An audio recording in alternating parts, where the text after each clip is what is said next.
तो इस एपिसोड की स्टार्टिंग में चैन जिन को अपने साथ ले जा रहा होता है। तभी जिन उससे बोली, क्या मेरी आउटफिट मीटिंग के लिए ठीक है? पर चैन उसकी बात का रिप्लाई नहीं देता और कार को और फास्ट चलाने लगता है। फिर नेक्स्ट सीन में चैन जिन को एक मॉल में लेके जाता है और फिर वहाँ की एम्प्लॉय से बोला, इसके लिए 2 इवनिंग ड्रेस पैक कर दो। फिर जिन वो ड्रेस पहन देती है और उसमें वो काफी प्रीटी लग रही थी और उसे देखकर चैन काफी इम्प्रेस हो जाता है। फिर वो नर्वस होकर उससे बोला, हमें 3 मिनट में यहाँ से निकलना होगा। फिर नेक्स्ट सीन में जिन उसका हाथ होल्ड करके मीटिंग में एंटर करती है और वहाँ के सभी मेंबर जिनकी बुराई कर रहे होते हैं। तभी वहाँ लगे टीवी पे चैन के ग्रैंडफादर बोलने लगते हैं, आप लोगों का यहाँ आने के लिए बहुत बहुत शुक्रिया। आज की ड्रिंक्स नॉन अल्कोहलिक होंगी, तो आप सभी अच्छे से एंजॉय करना।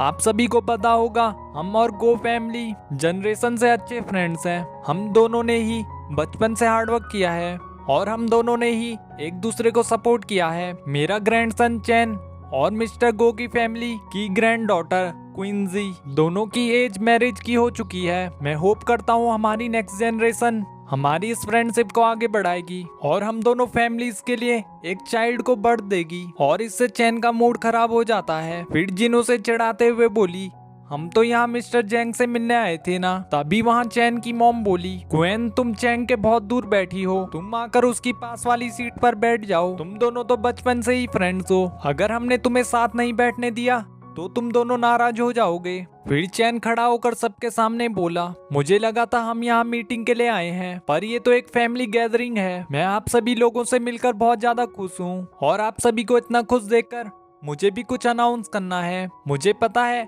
आप लोग मेरी लव लाइफ के बारे में बहुत ज्यादा क्यूरियस होंगे। मैं आप लोगों को और क्यूरियोसिटी में नहीं देखना चाहता। जिसे मैं लव करता हूँ वो यहीं पर है और वो मेरी सेक्रेटरी जिन है। और ये सुनकर जिन काफी शॉक्ड हो जाती है और ये सुनकर उसके फैमिली मेंबर्स भी काफी शॉक्ड हो जाते हैं। फिर जिन खड़ी होकर बोली, ये बिल्कुल सच नहीं है। फिर क्वेन उससे गुस्से में बोली, हाँ मुझे पता है तुम ये नहीं हो सकती, आखिर तुम सिर्फ एक सेक्रेटरी हो। और फिर वो उस पर वाइन फेंक देती है और तभी चैन उसे कवर कर लेता है। फिर चैन सभी से गुस्से में बोला, अभी या फिर फ्यूचर में कोई इस पे एक फिंगर भी नहीं उठा सकता, ये मेरी वुमन है। फिर क्वेन गुस्सा होकर जिन पर एक स्लैप मारती है, पर जिन उसका हाथ रोक लेती है और फिर उससे बोली, मेरा और चैन का रिलेशनशिप से तुम्हारा कोई लेना देना नहीं है। और इससे चैन की फैमिली उस पर बहुत गुस्सा करने लगती है।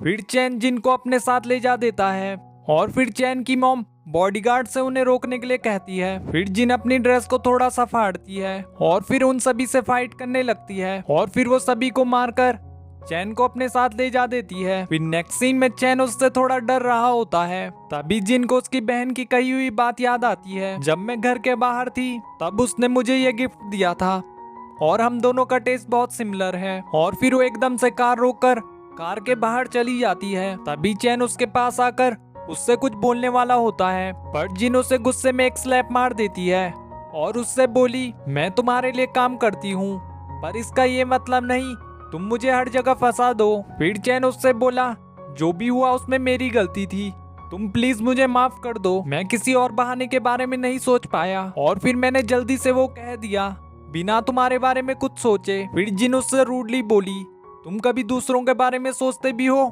तुम सिर्फ अपने बारे में सोचते हो। तुम मुझे अपने साथ यहाँ ले आए और तुम्हें अपने क्लोथ्स ठीक करने के लिए भी मेरी हेल्प चाहिए होती है। फिर चैन चिल्लाते हुए बोला, क्या मैं इतना ज्यादा अनोइंग हूँ? फिर जिन उससे रूडली बोली, हाँ तुम बहुत ज्यादा अनोइंग हो। जो भी लोग तुम्हें नहीं जानते हैं वो तुमसे बहुत ज्यादा डरते हैं और जो लोग भी तुम्हें जानते हैं उन्हें तुम पर बहुत गुस्सा आता है। फिर चैन उससे बोला, तुम्हारा क्या? तुम मुझसे डरती हो या मुझ पर गुस्सा करती हो? फिर जिन उससे बोली, मैं बस तुम्हें पीटना चाहती हूँ। फिर चैन उससे बोला, ये आउटफिट तुम पर काफी सूट करती है। फिर जिन उससे बोली, मैंने एक्सीडेंटली इसे फाड़ दिया था जब मैं उन गार्ड्स से फाइट कर रही थी। क्या ये बहुत ज्यादा एक्सपेंसिव थी? क्या तुम उन पैसों को मेरी सैलरी में से काट लोगे? और इस बात से वो काफी सैड हो जाती है। फिर चैन स्माइल करते हुए बोला, जब से तुमने वो पहनी है वो तुम्हारी है। फिर जिन उस पर चिढ़ते हुए बोली, तो तुमने ये बात मुझे पहले क्यों नहीं बताई? मुझे ये बात पहले पता होती तो मैं बहुत ज्यादा केयरफुल रहती।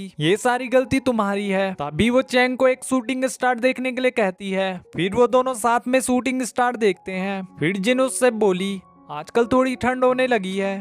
फिर चैन उससे बोला, हाँ आजकल काफी ठंड होने लगी है। और ये सुनकर जिन का मूड खराब हो जाता है। फिर नेक्स्ट सीन में चैन जिन से बोला, तुमने आज बहुत हार्ड वर्क किया है, तुम घर जाकर अब रेस्ट करो। फिर जिन उससे बोली, तुम्हें इसे ओवर टाइम में काउंट करना होगा और मैं कल मॉर्निंग में लीव लूंगी। अगर तुमने मेरी सैलरी से कुछ काटा तो मैं तुम्हें मार दूंगी। और उसे डरा कर वहाँ से चली जाती है। तभी जिन अपने घर में देखती है जहाँ उसकी मॉम चैन की फैमिली से माफी मांग रही होती है। मिस चैन प्लीज आप मुझे माफ कर दीजिए, मैंने अपनी लड़कियों को अच्छे से नहीं सिखाया, प्लीज आप उसे माफ कर दीजिए। और जिंजी वहाँ रोने लगती है। तभी क्वेन उनसे बोली, पर जो फाइनेंशियल डैमेज हमें आपकी डॉटर ने दिया है हम उसे कैसे इग्नोर कर सकते हैं। मुझे नहीं लगता आपकी फैमिली उसे अफोर्ड कर पाएगी। तो आप लोग घुटनों पर बैठकर मुझसे माफी क्यों नहीं मांगते और फिर हम इस मामले को जाने देंगे। फिर जिंजी उससे बोली, इसमें मेरी मदर की कोई गलती नहीं है, आप उन्हें क्यों पनिश कर रही हो। तभी क्वेन उससे बोली, तुम तो टू फेस पर्सन हो, अभी कुछ देर पहले तुम कितनी एरोगेंट थी और अब तुम मुझसे बचना चाहती हो। तुम्हारी मॉम ने तुम्हें अच्छे से बिहेव करना नहीं सिखाया, आज मैं तुम्हें सिखाती हूँ। और यही एपिसोड एंड हो जाता है। तो इस ड्रामा का नेक्स्ट पार्ट देखने के लिए इस वीडियो को लाइक और चैनल को सब्सक्राइब कर दीजिए। Thanks for watching. Don't forget to like, subscribe and share the videos.